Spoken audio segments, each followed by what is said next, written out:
le jour de l'ouverture du procès des complices présumés des assassins de Charlie Hebdo, de l'hypercachère, de la policière Clarissa Jean-Philippe, quelle indignité ai-je lu sur les réseaux sociaux. Mais pourquoi indigne ? Parce que Danielle Obono a écrit qu'elle n'a pas pleuré Charlie.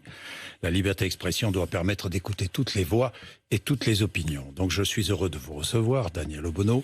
Est-ce que vous avez lu Charlie Hebdo ce matin ? Non. Je suis pas du matin et du coup, je lis peu en fait, les journaux. Et oui. J'écoute peu la radio en vérité.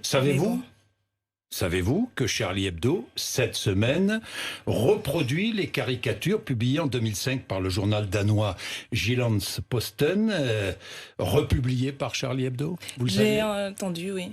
Vous l'avez entendu. Reproduire cette semaine, c'est ce que dit la rédaction de Charlie Hebdo. Reproduire cette semaine de l'ouverture du procès les attentats de janvier 2015, ces caricatures nous a semblé indispensables. C'est la rédaction qui le dit. C'est courageux ? Écoutez, ils en ont bien le droit. Non, mais c'est pas la question que je vous pose. Est-ce courageux ? Écoutez, ils ont fait un choix, c'est un choix éditorial qui censément s'adresse à ce crime qui a été commis.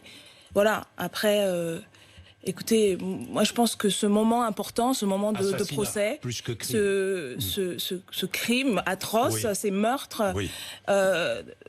Mérite aujourd'hui un procès, une justice qui permette non seulement de s'interroger sur ces processus qui ont mené à ce massacre, mais permettent aussi une forme de réparation, qui permettent aussi de se questionner en tant que société. C'est un procès, c'est un moment qui nous concerne tous et toutes en vérité. Pas simplement les personnes qui sont accusées. Je pense que c'est une réparation collective aussi, parce que la justice doit servir à ça. Moi, je crois en la justice comme un moment collectif, justement. Réparation collective. Oui, parce que ce qui s'est passé...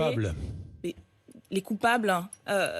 sont aujourd'hui ceux qui sont à la barre ou qui sont accusés de complicité. Et je pense, et quand je parle de réparation, c'est ma vision de la justice comme ce moment de décision et de réparation, parce que justement, c'est toute la société qui a été impactée par ça, affectée. Et c'est du coup une réparation individuelle et collective pour tous et tous. Et donc le choix de la rédaction est ce choix-là. Voilà, c'est un droit, c'est la liberté d'expression. Oui. Justement, on en parle énormément.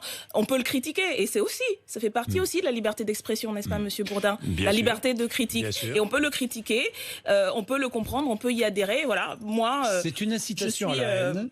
La publication de ces caricatures. C'est une incitation à la haine ? Je ne crois pas. Je crois que c'est dans la tradition, y compris de ce journal. On peut ne pas le comprendre. Droit au blasphème, liberté d'expression. On peut ne pas le comprendre, et je pense que c'est aussi légitime de le critiquer, puisqu'on peut critiquer tous les choix éditoriaux de qui que ce soit. À partir du moment où une expression se forme, se publie, se diffuse, on peut la critiquer, on doit pouvoir la critiquer. Et je pense que c'est de l'ordre du débat démocratique.